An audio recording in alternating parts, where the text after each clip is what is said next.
In a period lost in the unrecorded shadow of time, long before the Christian era, Indian merchants, warriors, philosophers, and religious preachers began their voyage to far-off lands across the ocean.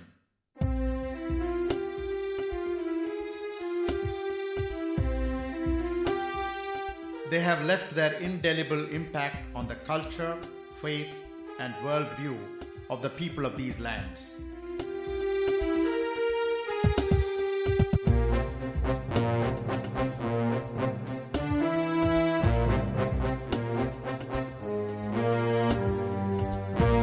We take you on a voyage of rediscovery to witness these Indian imprints on the sands of time.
When we move on from the Indonesian islands to mainland Southeast Asia, we find a revealing map.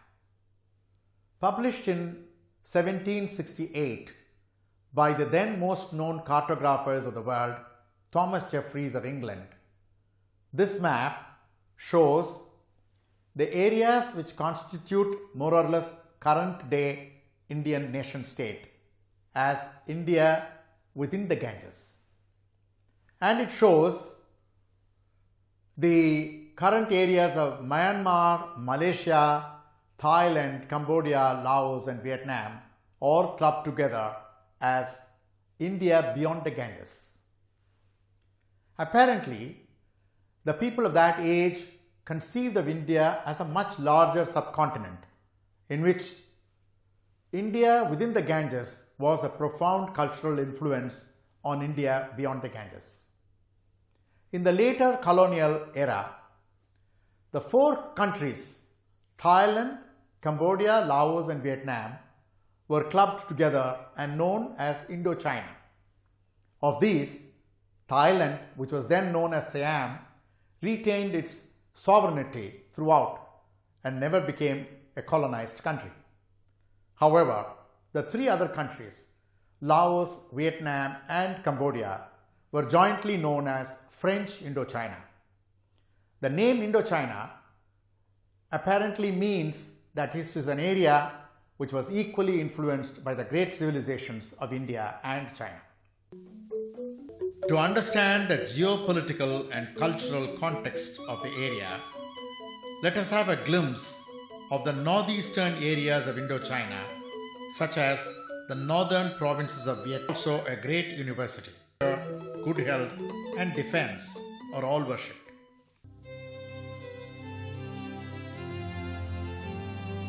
No visit to Hanoi is complete without experiencing the exceptional beauty of the Halong Bay, which is just a few hours' drive from the capital, followed by a short boat journey in the sea.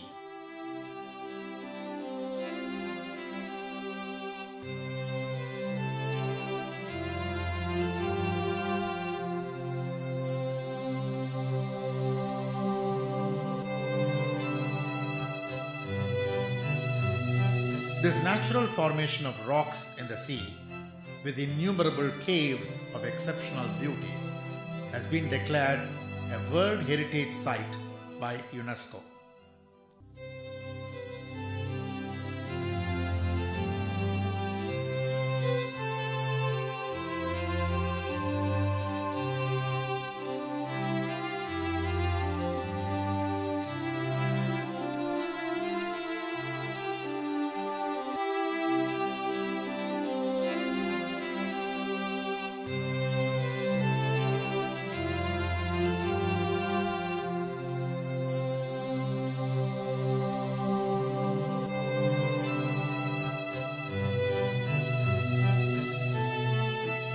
When you reach these hillocks in the middle of the sea and climb to the cave entrances, a world of fantasy awaits you. The myriad rock formations inside these huge caves are all associated with ethnic Vietnamese fables of Chinese flavor. This cave, for one, is where a dragon married a princess.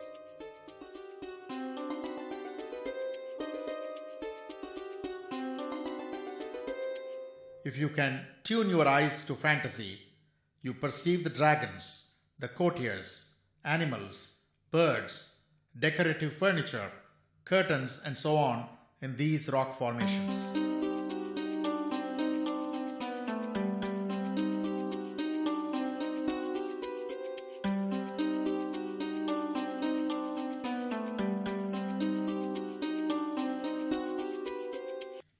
Your tourist guide will explain to you how the dragon's wedding took place and show you around the fabulous cave palace and its secret chambers.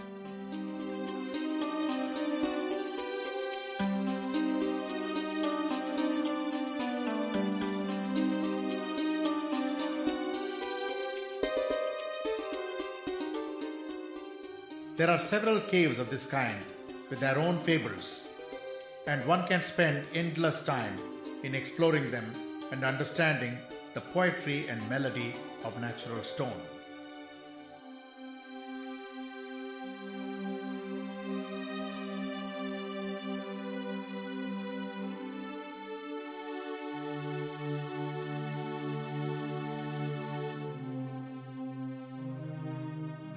If you leave Halong Bay in North Vietnam and sail around more than 1,000 kilometers to the southern coast, where the borders of modern Vietnam and Cambodia meet, you reach an area of great historic significance to perceive one of the early Indian footprints on mainland Southeast Asia.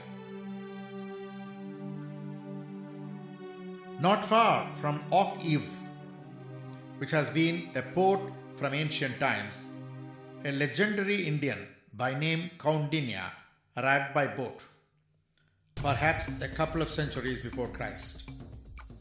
The story of Kaundinya is referred to in both Chinese and Indian sources of history.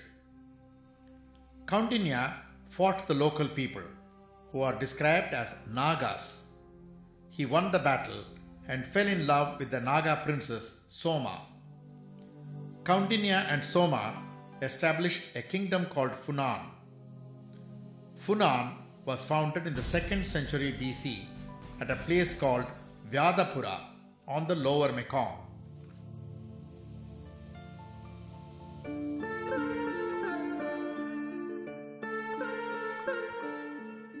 These cave temples at Angkor Boré on the Vietnam-Cambodia border date back to a century before or after Christ.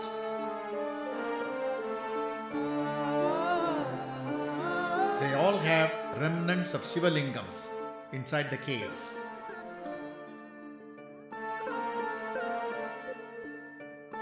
This area constituted Vyadapura. You also find a brick temple of the 6th century for Shiva at Vyadapura. Funan was a trading post for merchants from India and West Asia to travel to China, and for the Chinese ships to travel in the opposite direction. It was a Hindu kingdom of power and commercial importance in the area which is now partly South Cambodia and partly South Vietnam.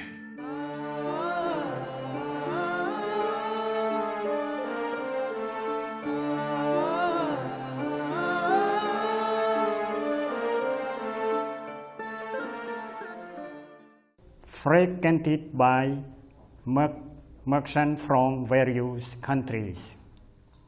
Rice was grown on land irrigated by an elaborate system of canal. The language was Khmer.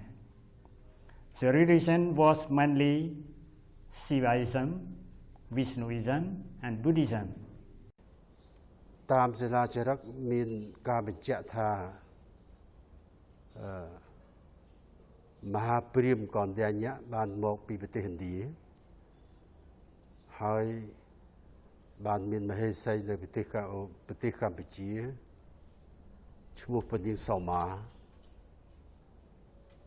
តពីនោះមកការគាត់បានបង្កើតរាជវង្សានុវង្សគេហៅថាសមវង្សដែលសោយរាជនៅរាជាណាចក្រតាមភាសាខ្មែរគេហៅថាហ្វូណនប៉ុន្តែតាមសំស្ក្រឹតគេហៅថាកម្ពុជាទេសប៉ុន្តែពាក្យកម្ពុជាទេសមួយទៀតគឺកើតមកអំពីឈ្មោះរបស់មហាឥសីមួយដែលឈ្មោះថាកំពុហើយបូកនឹងឯទេសៈគឺប្រែមកថាប្រទេសរបស់មហាឥសីកំពុ Another stone temple of the 7th century is among the very few monuments of Funan that have survived.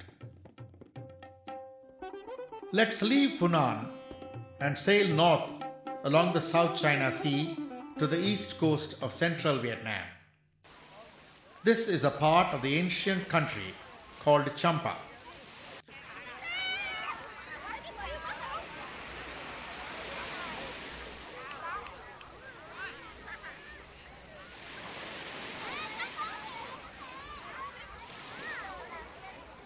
In ancient Champa, which is central Vietnam today, the beaches are full of boisterous crowds at sunrise, while the senior citizens too practice their own health regimen in the beach.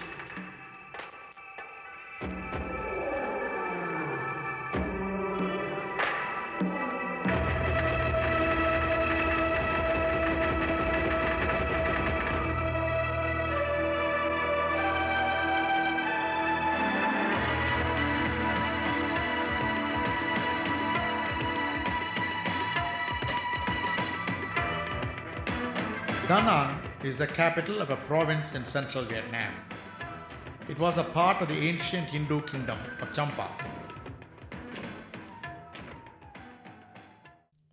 Indian merchants had settled here in the early Christian era and spread both Hinduism and Buddhism among the local people. We drive for about 1 hour from the modern city of Da Nang to one of the most inspiring sights of Champa.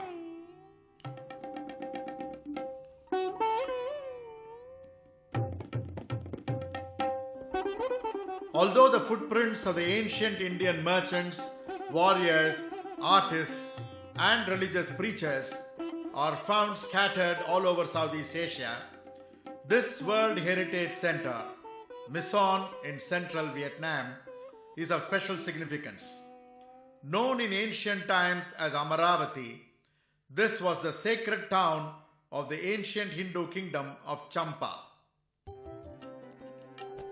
Sanskrit stone inscriptions in the Pallava script in the area reveal that King Bhadravarman established the kingdom of Champa in the 4th century after Christ.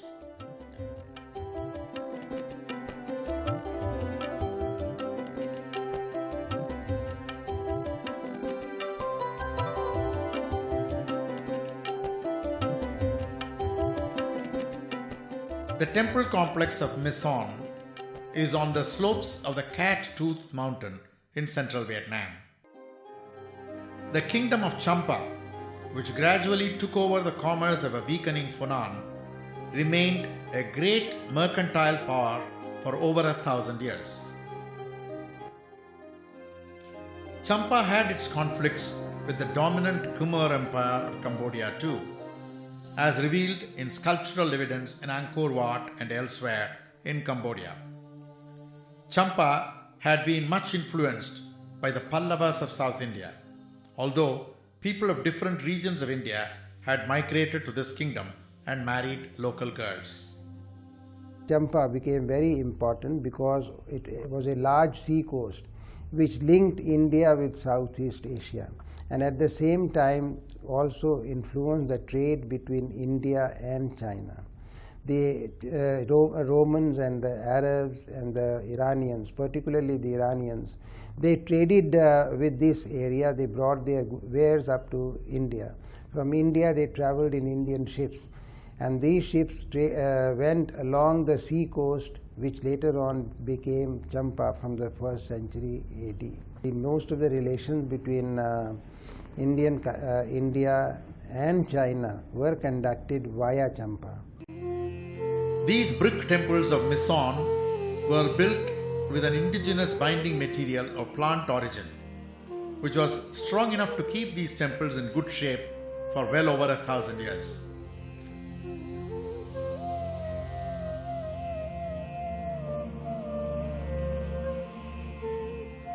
Some archaeologists are of the opinion that a strong plant resin available in this area, a resin which the scientists call Dipterocarpus alatus rocks, was used to bind the bricks together.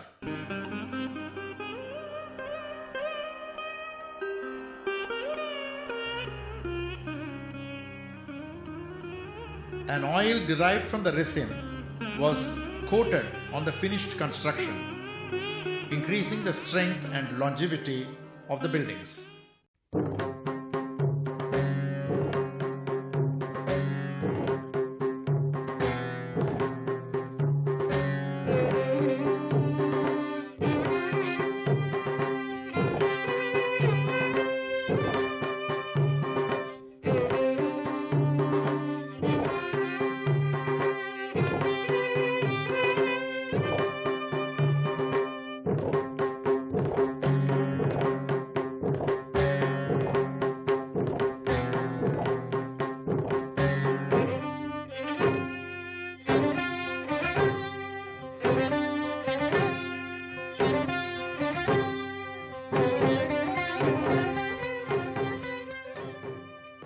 More than 100 of these temples survived till the late 20th century. How and why did most of them suddenly reach the condition of such ruin? We will examine that and continue our exciting story of Champa in the next episode.